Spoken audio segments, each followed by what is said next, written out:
So, Ted, if you're still there, which according to your Wikipedia page you are, how's it going? That is quality, right? I like this may seem sarcastic. I don't know. Maybe other people can't find the quality in that sentence. I really love that sentence. I think that is a beautiful sentence. I wish more people had sentences like that in their writing. Hello, welcome to I Read This Book with Chris. I'm Chris. And today we are discussing a book, which is what I do. I find books and I discuss them. And this one is called Jewels of Elsewhen. There we go. Let's over enunciate. Which I like the cover quite a bit. It's a little slanted. It feels like the slant is just not quite the right angle. Kind of wish they went just a little bit more. But you know, beggars can't be choosers, and I'm pretty sure I spent like less than $1 on this book because most books that I have, I don't spend a whole lot of money on. It's published in 1967 by Ted White, which if you have not heard of him, don't worry. He has a Wikipedia page, so I guess that means some people have heard of him, but not very many. He wrote like a dozen books, a dozen novels. He did quite a bit in some of the old sci-fi magazines. Apparently he was quite big in the conventions. But anyway, before we discuss that book, we need to talk about my drink, which is the Celebration IPA.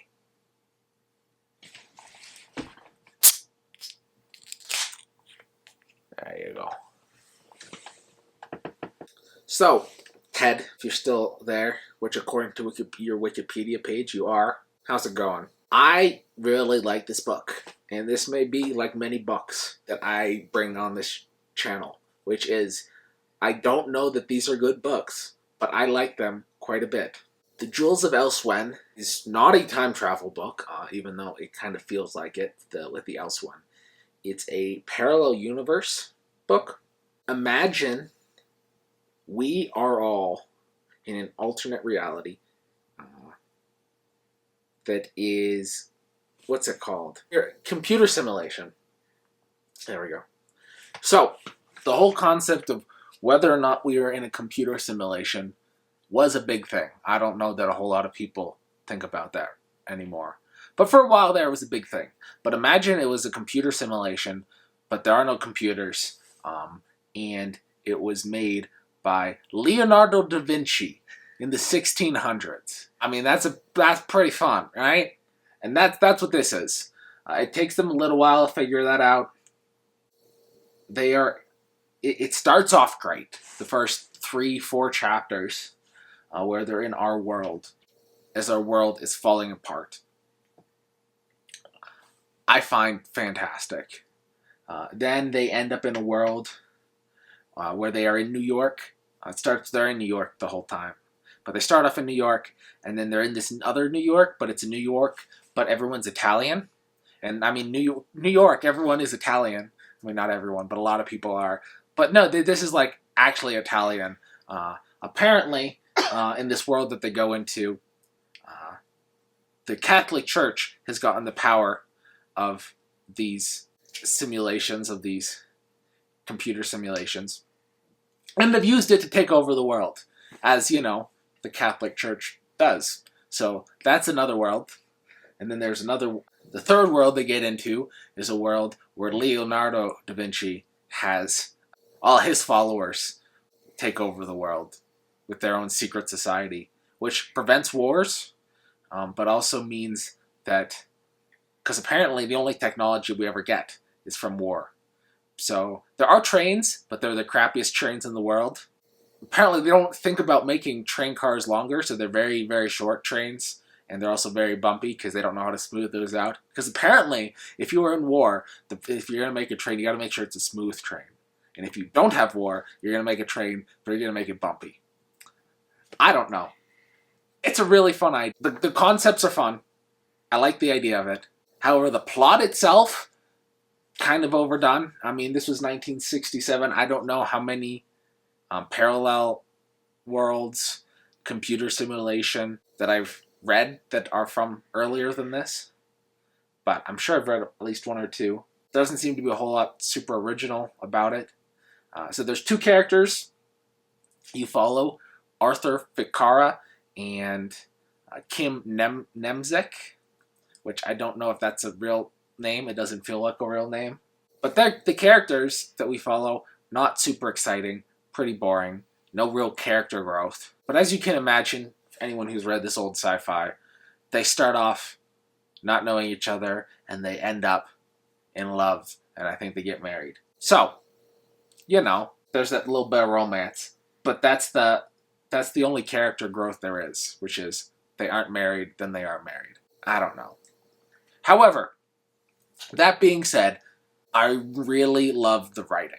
You may not, and if you don't, you probably shouldn't watch this channel because I really like crazy things like this. So I'll be reading off a little bit of a couple different things. So this is how the book opens, and I'll read a little bit and then see what you think about it, and I will. It'll be a little test quiz. Can you find the best sentence in this opening? I'll probably read a paragraph. Let's see if you can find the best sentence and if you are right or if you are wrong. Yeah. The first thing Arthur Ficara noticed when the train stopped was that the man sitting across the aisle fell over. He was a short man, withered, wizened-evened, lank wisps of colorless hair plastered across his balding pate. He seemed to be wearing 3 separate layers of outer clothing, 3 progressively larger and more ill-fitting suits. Each was faded to a stained gray. He had been nodding just before the train stopped, and when Arthur had followed him onto the subway train at the Times Square, the man had carried with him the sickly, sweet halo of wine. Alrighty, you find the best sentence there? This was the best sentence. This is the 3rd sentence in the book, which made me fall in love with the book. He seemed to be wearing 3 separate layers of outer clothing, 3 progressively larger and more ill-fitting suits. That is quality, right? This may seem sarcastic. I don't know. Maybe other people can't find the quality in that sentence. I really love that sentence. I think that is a beautiful sentence.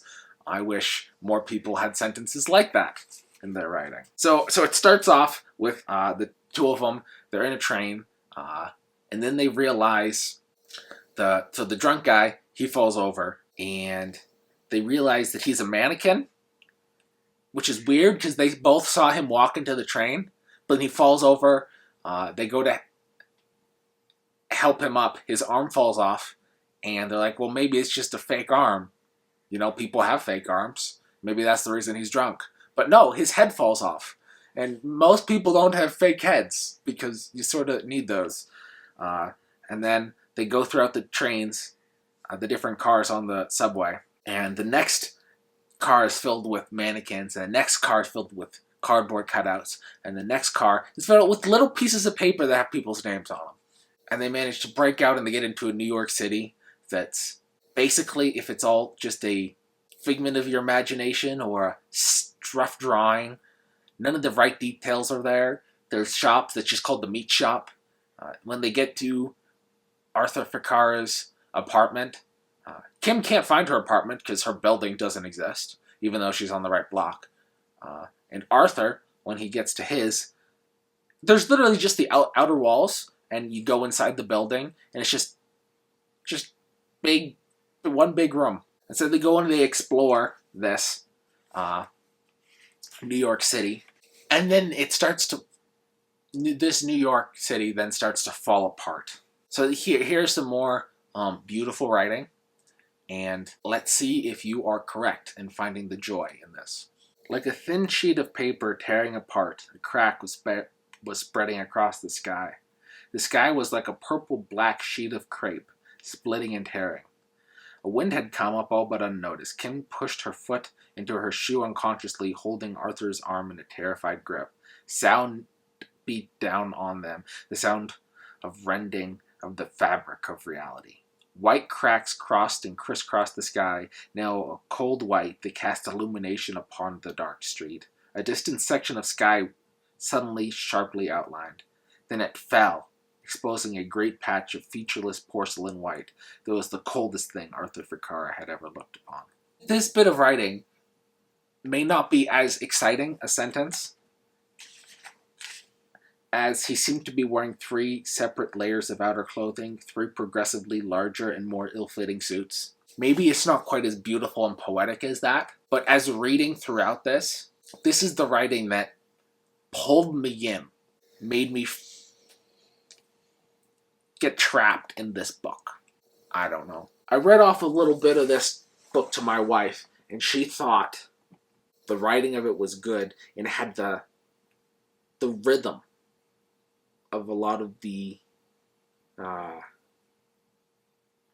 she was comparing it, I think, to the rhythm of a Narnia, reading Narnia and other books like that. I don't know.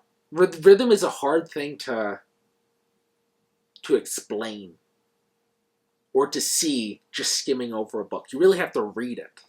And reading it out loud, I think, brings it more alive. The same way, like, you read a poem and you get the rhythm of a poem. Writing itself has a rhythm. And you can use that rhythm to speed it up. Or you use long run-on sentences that sort of just make you keep going and going and going. And you sort of lose breath a little bit. And so you get that little bit of anxiety. The anxiety that you would have if the sky was falling. You know? I don't know. This probably is not a very good book. But Ted, if you're there and you're watching this, I liked it. I think you have some great writing here. And apparently he wrote several books where he wrote it with someone else. But the issue is all of those are under different pen names, so they may be a little harder for me to find. But if we can get someone who is there to help him get that story nailed in and the characters just a little bit more development, and you keep this writing, I'm very interested into reading those. If you find this book, I'd pick it up. Thank you for watching.